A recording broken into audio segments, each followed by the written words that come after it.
पत्नी के गांव लौट जाने के बाद मैं अकेला पड़ गया था। मेरी भी कुछ ऐसी ज़रूरतें थीं जो मैं पूरी करना चाहता था। मेरे फ्लैट के नीचे वाले फ्लोर पर एक भाभी रहती थी। मैं अक्सर उनसे हंसी मजाक कर लेता था। एक दिन मेरी तबीयत बिगड़ गई और मैं ऑफिस नहीं गया। मैंने सोचा भाभी के पास जाकर टाइम पास कर लेता हूँ। उनसे बात करूंगा तो अकेला भी नहीं लगेगा और घर की याद भी नहीं आएगी। मैं उनके घर गया तो भाभी चाय बनाने लगी और जैसे ही वह चाय का कप देने के लिए झुकी तो उनका पल्लू गिर और उनके उभार का ज्यादातर भाग मेरी आंखों के सामने आ गया। मैं बेकाबू हो गया और उनके दोनों संतरों को हेलो दोस्तों, आज की इस रोमांचक कहानी में आप सभी का स्वागत है। मेरा नाम विशाल है। मेरी उम्र 30 साल है और मैं एक शादीशुदा आदमी हूँ। मेरे 2 बच्चे भी हैं और मैं उनसे बहुत प्यार करता हूँ। मैं झारखंड के एक छोटे से गांव का रहने वाला हूँ, लेकिन पिछले 10 साल से मैं बिहार में रहकर जॉब करता हूँ। मैं एक बहुत ही शर्मीला किस्म का इंसान हूँ, इसलिए मुझे लड़कियों से बात करने में भी शर्म आती है। शादी से पहले भी मैंने किसी लड़की से बात नहीं की थी।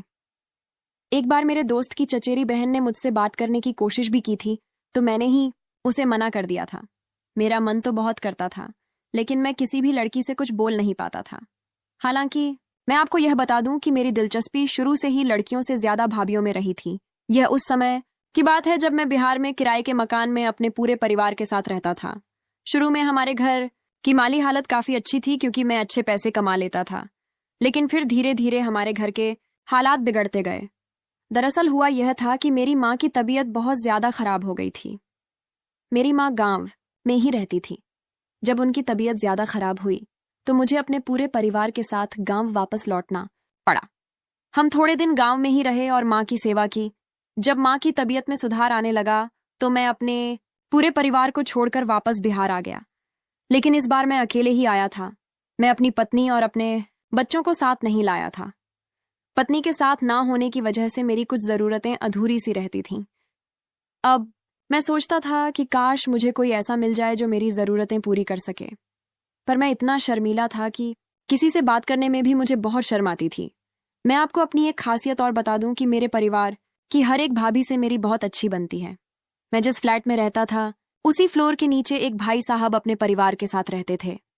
उनके परिवार में उनकी पत्नी और 2 बेटियां थीं। मेरी उन लोगों से कभी कभी हाय हेलो हो जाती थी।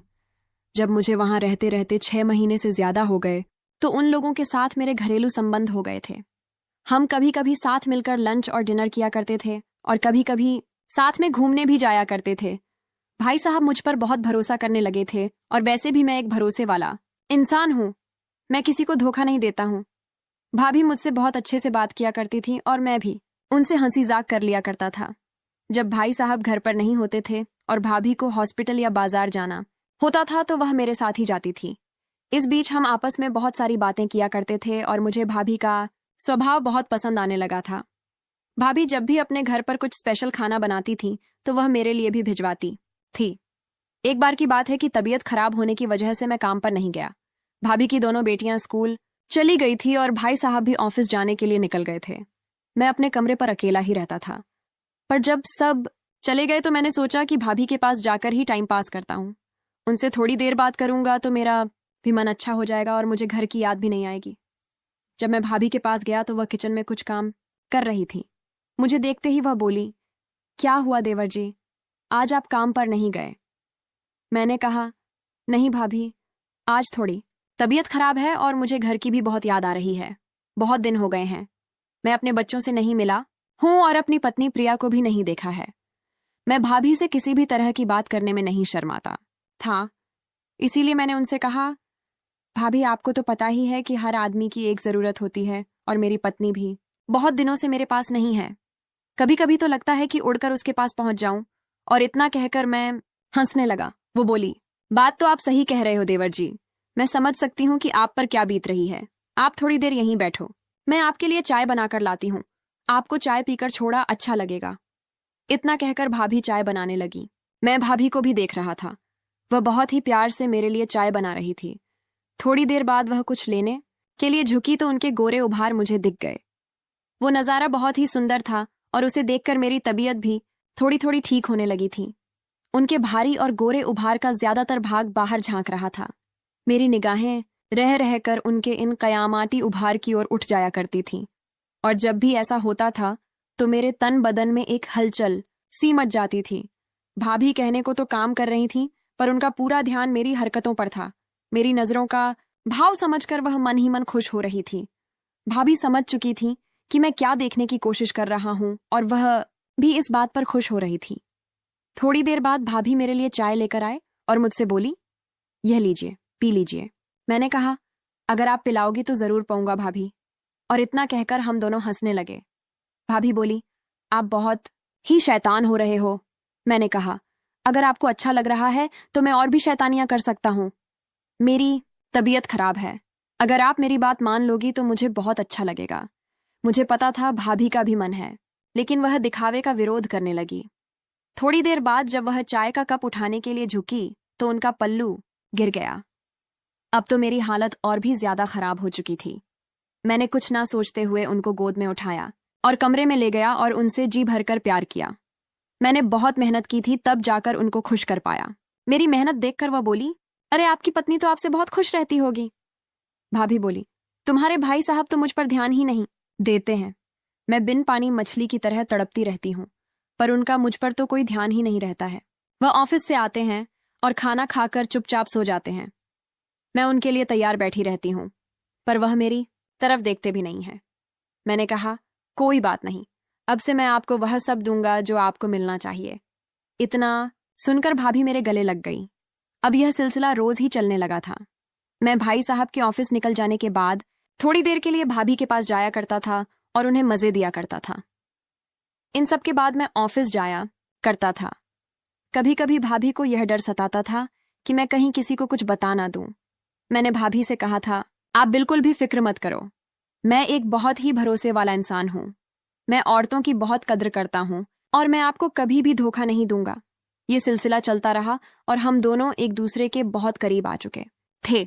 कुछ दिनों बाद हमारी जिंदगी में बहुत बड़ा बदलाव आने वाला था, क्योंकि मेरी पत्नी मेरे पास वापस आ गई थी। पत्नी के आ जाने के बाद मैं ज्यादातर समय उसी के साथ बिताता था और भाभी को बहुत ही कम समय दे पाता था। कभी कभी तो मैं उनके पास जा ही नहीं पाता था। मेरी पत्नी को शक होने लगा था कि जरूर उसकी पीठ पीछे मैं कुछ अजीब हरकतें कर रहा था। वह बोली, क्या आपको मेरी याद नहीं आती थी?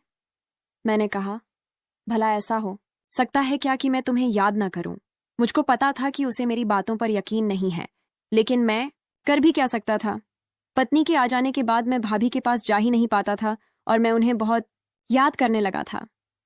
एक बार जब मैं उनके पास गया तो भाभी बोली, आप बहुत ही चेंज हो गए हो। जब से आपकी पत्नी वापस आई है तब से आप तो मुझे भूल ही गए हो। मैंने कहा, ऐसी कोई बात नहीं है भाभी, उसको मुझ पर थोड़ा थोड़ा शक होने लगा है और वह मुझको आपके पास नहीं आने देती है। मैं फिर भी आपके लिए समय निकाल लेता हूँ और आपके पास चला आता हूँ। थोड़ी देर बातें करने के बाद हम दोनों आपस में समा गए और फिर मैं ऑफिस चला गया। कुछ दिनों बाद मेरी पत्नी को मेरी शर्ट पर लिपस्टिक के निशान मिले। अब तो उसका शक यकीन में बदल चुका था। जो बोली, मुझे पहले से ही पता था कि तुम्हारा उस चुड़ैल के साथ चक्कर चल रहा है। मैं अभी जाकर सब कुछ भाई साहब को बता दूंगी और तुम दोनों का पर्दाफाश कर दूंगी। मैंने कहा, प्लीज तुम ऐसा कुछ भी मत करो, मैं आप कभी भी उनसे बात नहीं करूंगा। वह इतना गुस्से में थी कि रोने लगी और बोली, मैं गांव में आपकी माताजी की सेवा करने में लगी हुई थी, आपके बच्चों को पालने में लगी हुई थी और आप इधर मुझे धोखा दे रहे थे। क्या आपको शर्म नहीं आती? क्या यह जरूरतें हैं आपके लिए? इतनी ज्यादा जरूरी है कि आप अपनी पत्नी को धोखा दे दोगे? अरे अगर मैं इतने दिनों तक आपके बिना रह सकती हूं तो आप क्यों नहीं रह पा रहे थे? आपने मेरे बारे में एक बार भी नहीं सोचा, अपने बच्चों के बारे में एक बार भी नहीं सोचा। अगर फिर भी आपको उस औरत से इतना ही प्यार है तो आप मुझसे कह दीजिए, मैं अभी के अभी यह घर छोड़कर चली जाऊंगी और आपकी जिंदगी में कभी भी वापस नहीं आऊंगी। औरत सब कुछ बर्दाश्त कर सकती है, पर अपने पति का बंटवारा बर्दाश्त नहीं कर सकती और मैं भी बर्दाश्त नहीं करूंगी। अगर आपको मेरे साथ रहना है तो मेरा ही बनकर रहना होगा, नहीं तो आप मुझसे कह दीजिए, मैं गांव चली जाऊंगी और वहीं रहकर माताजी की सेवा करूंगी। मैं समझ चुका था कि मैंने अपनी कुछ पलों की जरूरतों के लिए अपनी पत्नी का दिल दुखाया है। मैंने उससे माफी मांगी और बोला, आगे से कभी भी ऐसा नहीं होगा। तुम कहीं भी मत जाओ और मेरे साथ रहो। तुम मेरे लिए सब कुछ हो, हमारे बच्चे मेरे लिए सब कुछ हैं। मैं तुम लोगों के बिना जिंदगी नहीं जी पाऊंगा। इसके बाद से मैं कभी भी भाभी के पास नहीं गया। मैंने उनको भी सारी बात बताई और उनसे भी माफी मांगी। कमेंट करके जरूर बताइएगा कि आपको यह कहानी कैसी लगी। अगर आपको ये कहानी पसंद आई हो तो इसे लाइक करें और अपने दोस्तों के साथ भी शेयर करें। आगे भी ऐसी रोमांचक कहानियों के लिए हमारे चैनल को सब्सक्राइब करें और बेल आइकन दबाना ना भूलें।